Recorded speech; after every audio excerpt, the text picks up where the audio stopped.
Bun venit tuturor! Astăzi vom vorbi despre Marte în astrologia vedică. Deci, pentru voi toți, cei care doriți într-adevăr să vedeți unde îl aveți pe Marte, în ce casă este dispus și în momentul în care se întâmplă un tranzit, ce poate să vă aducă.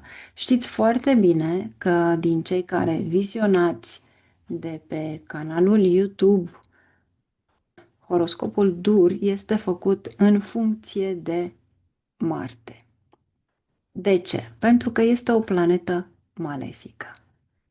În primul rând, trebuie să știți că în momentul în care rulăm acest videoclip, Marte este în Rac. Asta înseamnă că este în semnul lui de debilitare, deci nu are putere. Marte, de fapt, este în semnul lui de exaltare în Capricorn la 28 de grade, ca în astrologia vedică, și debilitat la 28 de grade în Rac. Dar odată ce se află în Rac, nu are putere. Cea de-a doua parte ar trebui să știți că Marte în 2025, de pe 6 iunie până pe 27 iulie, va fi în Leu. Ce este frumos despre Marte și ar trebui să știți este că Marte de obicei stă într-un semn zodiacal aproape 45 de zile, iar dacă doriți să vedeți dacă efectul pe care îl va avea în tranzit pentru voi este bun sau rău, este bine să-l vedeți cu 8 zile înainte de a-și schimba semnul zodiacal. Deci, cu 8 zile înainte de 6 iunie, puteți să vedeți cum se va comporta pentru voi personal. Nu uitați că Marte aspectează din poziția 4, a 7 și a 8 și am repetat-o de foarte multe ori, mai ales pe horoscop, arătându-vă harta, înțelegând ceea ce vedeți pentru a încerca singur să faceți o diferență în viața voastră. În acest videoclip am să vă dau de fapt ce reprezintă, care este de fapt tranzitul și însemnătatea tranzitului în fiecare casă, remediile pe care puteți să le faceți și, bineînțeles, învățați un pic de astrologie vedică pentru cei care sunteți curioși, bineînțeles. Deci să începem cu începutul. În astrologia vedică, Marte este cunoscut sub numele de Mangal. Este o planetă cu o energie imensă și reprezintă, mai întâi de toate, sângele. Asocierea sa cu sângele semnifică vitalitate, curaj și uneori agresivitate.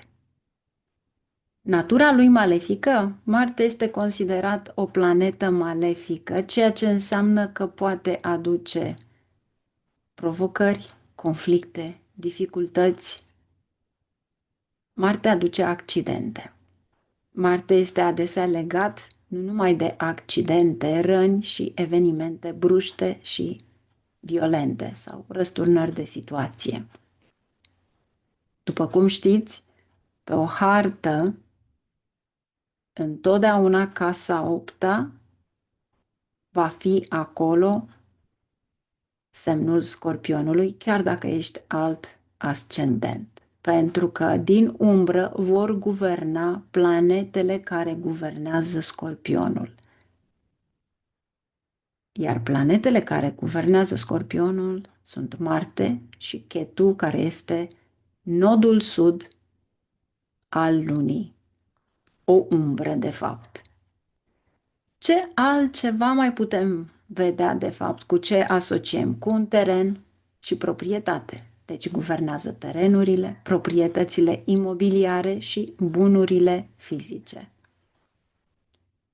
Guvernează poliția și armata, pentru că Marte simbolizează autoritatea, forța și pe cei aflați în poziții de putere, cum ar fi poliția și armata. este culoarea roșie. Culoarea roșie este puternic asociată cu Marte, reprezentând natura sa aprinsă și energică. Vedeți voi, Marte este asociat cu această culoare și de multe ori spunem că marțea putem să ne îmbrăcăm în roșu. Ei bine, nu este valabil pentru toată lumea. Îți poate da energie, este sângele tău.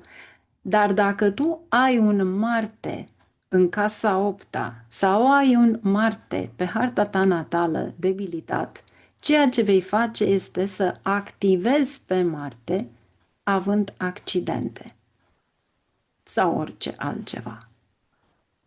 Deci mare atenție la toată lumea cum activează și ce activează. În funcție de culorile pe care doriți să le activați în fiecare zi a săptămânii, mai întâi de toate, vă rog să vă uitați la harta voastră natală și nu activați ceva ce nu știți, pentru că din mai multe aspecte acea planetă îți poate aduce de fapt sfârșitul vieții. Iar Marte este malefic. Marte, aspect cu casa a 8-a, ceea ce vorbeam de casa 8-a în general. Deci, casa 8-a este una dintre cele mai misterioase și intense case, ocupându-se de longitivitate, pentru că se referă la durata vieții cuiva, moartea și transformarea. Această casă guvernează moartea, mortalitatea și transformări majore ale vieții. Și este bine să nu avem o planetă malefică acolo.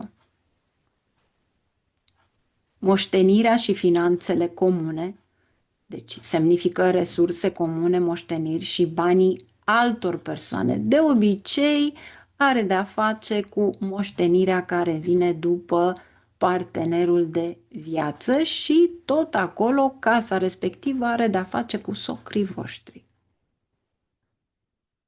Tot aici avem de-a face cunoașterea ocultă și ascunsă. Deci casa 8 este asociată cu ocultul, misterele, cunoașterea ascunsă. Evenimentele bruște, poate indica de asemenea evenimente bruște și neașteptate, inclusiv accidente. Când Marte este în aspect cu casa a 8-a, Marte se află în orice casă situată la a 8-a casă distanță de casa a 8-a, energia sa interacționează cu această casă intensă și transformatoare. Ceea ce vreau să explic este că în momentul în care tu ai Marte pe harta ta într-o anumită casă, din poziția lui Marte numărați inclusiv din casa în care se află a 8-a casă. Acea casă cu siguranță va avea foarte multe răsturnări de situație și în funcție de ce reprezintă casa respectivă veți avea probleme. A 8-a poziție de la orice planetă să știți că nu este bine. Iar aici, cu Marte, este un risc crescut de accidente, răniri, natura agresivă a lui Marte, combinată cu asocierea casei a 8-a cu evenimente bruște, poate crește probabilitatea accidentelor, intervențiilor chirurgicale sau a rănilor. Tot aici sunt suișuri, coborâșuri financiare, pot exista fluctuații ale finanțelor, în special în ceea ce privește bunurile comune, moștenirile sau banii altor persoane. Tot aici, întotdeauna, după un divorț, se discută proprietatea, partajul. Avem de-a face cu transformări intense. Persoana poate experimenta evenimente de viață semnificative și transformatoare care pot fi atât provocatoare cât și în cele din urmă împuternicitoare, pentru că în momentul în care tu treci prin ceva greu, în același moment tu ești cel care ai puterea să te ridici. Marte are și o natură pasională, pentru că poate aduce intensitate și pasiune în problemele casei a opta, inclusiv sexualitatea și inclusiv interesele oculte. Tot aici aveți probleme de sănătate. Ar putea exista o predispoziție la probleme de sănătate legate de Marte, cum ar fi tulburări de sânge, inflamații. De foarte multe ori am spus că imunitatea corpului are de-a face cu soarele, dar soarele reprezintă globulele albe, iar globulele roșii sunt cele a lui Marte. Deci, automat, vedeți despre ce este vorba atunci când vi se spune că analiza sângelui nu este bună. În plus, fluiditatea sângelui prin vene are de-a face, de fapt, cu luna. Vedeți câte lucruri puteți învăța în practică despre fiecare planetă și cum puteți să le asociați voi singuri. În plus, casa 8-a va aduce și probleme cu organele de reproducere. Aici se vede îmbolnăvirea, aici se vede de fapt un cancer, aici se vede prostată, aici se vede, în casa 8-a. Și mai ales cu tranzitul lui Marte sau aspectele pe care le aveți cu casa 8-a. Haideți să începem cu tranzitul lui Marte în case diferite, în respect de ascendent. Să știți că puteți să faceți acest lucru singuri, dacă veți lua în funcție de lună. Dar corect este în funcție de ascendent. Dar puteți să o faceți și în funcție de luna voastră natală. Este ca și cum luați harta voastră, vedeți unde aveți luna și întoarceți toată harta. De fapt, o desenați. Desenați harta voastră, puneți toate planetele, dar în prima casă să fie casa în care se află luna voastră și puneți acel semn zodiacal. Și în funcție de lună, veți vedea pozițiile din nou a lui Marte. Pentru că și acest lucru vă ajută. Dar veți pune nu Marte, care este de fapt în harta voastră natală, veți pune și pe Marte care este acum în tranzit. În acest moment în care voi vizionați, Marte în 2025 mai este în Rac. Deci, un tranzit are loc atunci când o planetă se mișcă prin zodiac, inclusiv peste pozițiile natale, deci harta natală, care în astrologia vedică, harta natală o numim Lagna.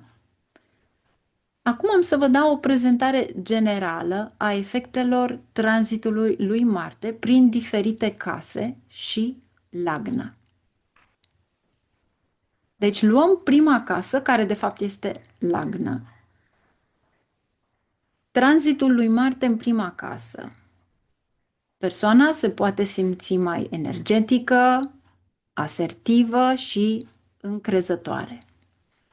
Poate exista o impulsivitate crescută, agresivitate și o tendință de a intra în conflicte.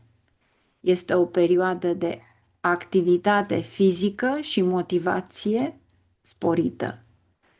Pot exista răni, febră și accidente. Tranzitul lui Marte în casa a doua. Exprimarea sau vorbirea poate deveni mai dură sau mai directă, poate exista o concentrare pe dobândirea de bogăție, dar și un risc de cheltuieli impulsive. Sunt posibile conflicte familiale sau dispute privind finanțele. Pot fi probleme legate de gât, gură sau față. Tranzitul lui Marte în casa a treia crește curajul. Nu numai curajul, inițiativa, motivația de a îndeplini sarcini. Sunt posibile conflicte cu rivalități, cu frații mai mici sau cu vecinii. Călătoriile scurte pot fi pline de evenimente sau pot implica unele provocări și tot aici posibil să aveți probleme legate de umeri, brațe. Tranzitul lui Marte în casa a patra. Viața domestică poate deveni mai turbulentă cu creșterea certurilor sau a conflictelor acasă. Poate exista dorința de îmbunătățiri ale locuinței sau tranzacții imobiliare, dar și potențiale obstacole. Aici este posibil să aveți, de fapt, o problemă emoțională și o neliniște. Probleme legate de piept, tranzitul lui Marte în casa a cincea. Pasiune și activitate romantică sporită, dar și risc de conflicte în relații. Speculațiile și investițiile pot fi tentante, dar și riscante. Pot exista conflicte cu copiii, probleme legate de stomac, inimă. Tranzitul lui Marte în casa a șasea. Energie sporită pentru a depăși dușmanii, obstacole și provocările de sănătate. Sunt posibile conflicte la locul de muncă sau cu cei aflați în roluri de serviciu. Pot apărea probleme de sănătate legate de Marte, adică inflamații, infecții. Tot aici aveți de-a face cu accidente, răni, intervenții chirurgicale. De obicei, în casa a șasea ne arată dacă eventual vine o intervenție chirurgicală. În tranzitul respectiv, bineînțeles. Tranzitul lui Marte în casa a șaptea. Relațiile pot deveni mai intense, pasionale sau conflictuale. Se poate pune accentul pe parteneriate, dar și un risc de certuri și lupte pentru putere. Parteneriatele de afaceri se pot confrunta cu provocări. Și tot aici avem probleme legate de abdomenul inferior. Tranzitul lui Marte în casa a opta.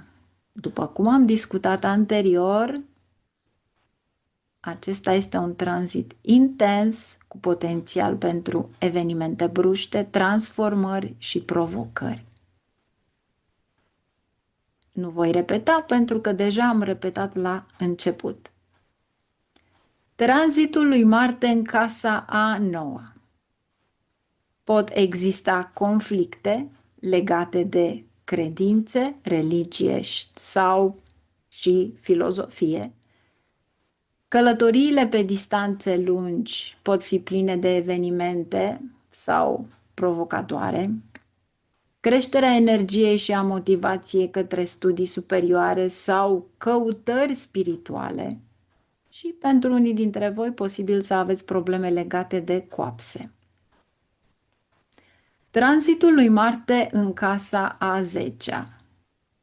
Creșterea ambiției, a motivației și a energiei în probleme de carieră, potențial de conflicte cu figuri de autoritate sau provocări la locul de muncă. Nu uitați, casa a 10 este casa carierei, karma.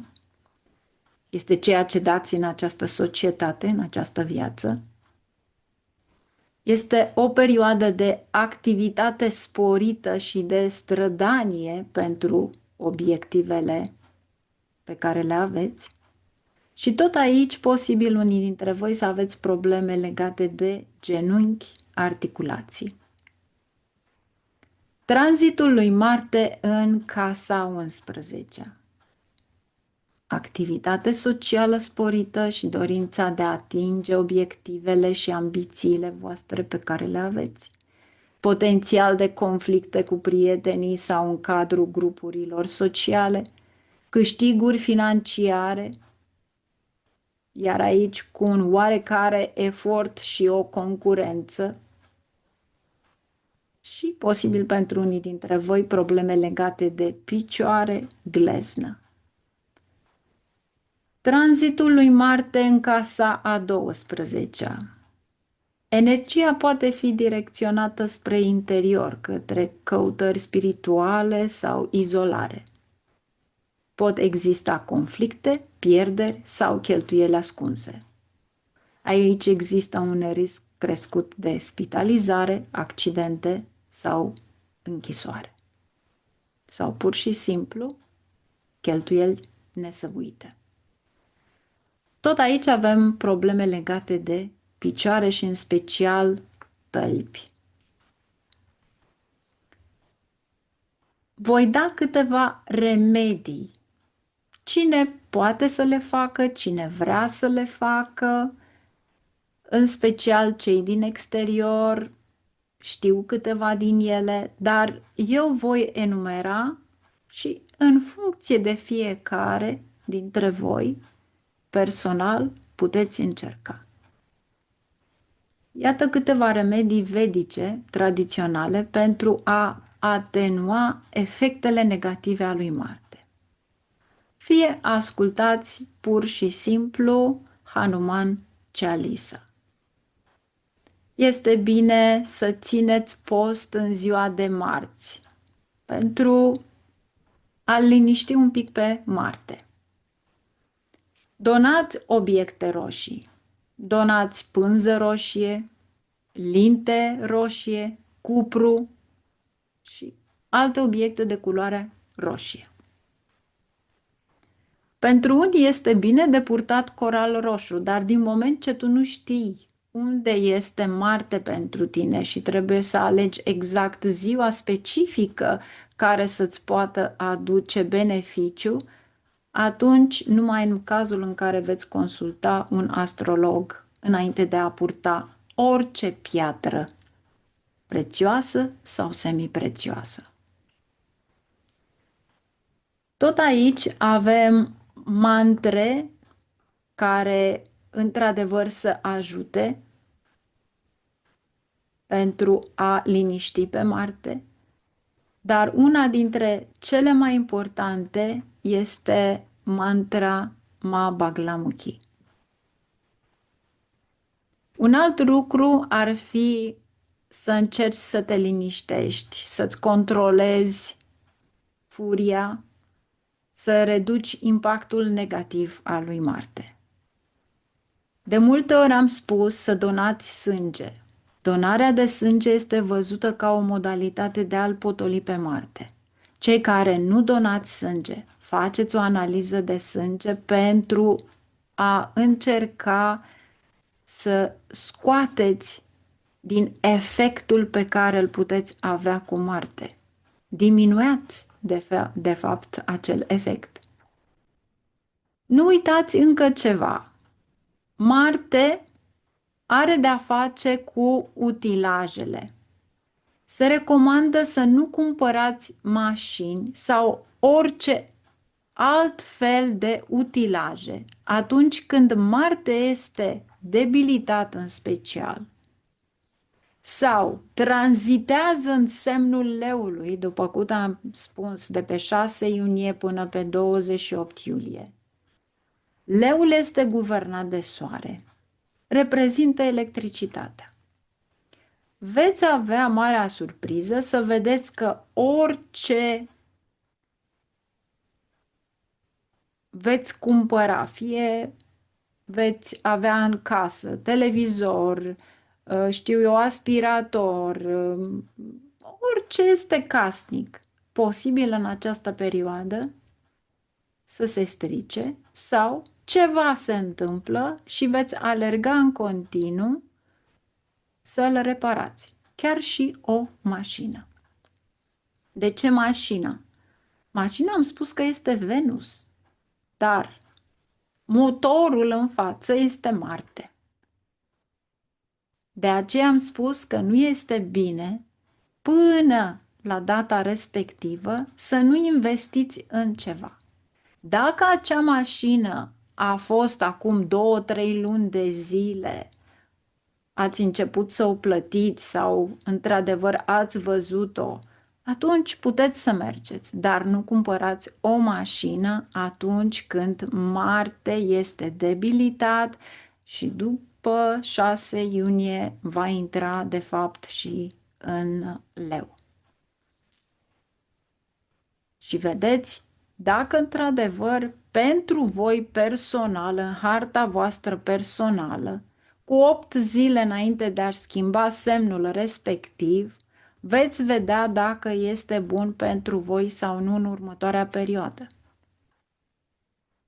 În hinduism se crede că Baglamukhi este o energie spirituală puternică ce poate ajuta la neutralizarea efectelor planetare negative, inclusiv a celor cauzate de Mangal Dosh, afecțiunea lui Marte în astrologie, care este foarte puternică. Cei care sunt interesați pot intra pe Telegram și vor găsi mai multe articole despre această informație, inclusiv traducerea mantrei specific Baglamukhi.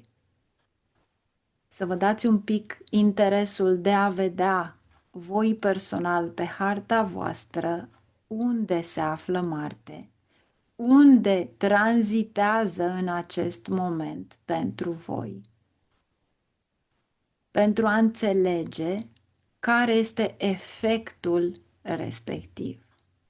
Iar pentru cei care doriți mult mai multe informații cu privire la horoscop, aveți horoscopul la Join pe acest canal, dar aveți horoscopul și în Vimeo, unde îl puteți avea chiar și pentru fiecare semn zodiacal, cei care nu doresc tot pachetul. Cu acestea fiind, vă doresc mult succes și să ne auzim cu bine. Vă rog să lăsați mesajele voastre, cei care aveți întrebări, comentariile voastre și m-ar bucura enorm dacă veți lăsa o abonare, subscribe, like sau poate chiar veți distribui acest videoclip mai departe pentru a fi în folosul altora și pentru ca fiecare să învețe ceva important care îi afectează în orice timp a anului și un tranzit extrem de important cum este al lui Marte. Numai bine, la revedere!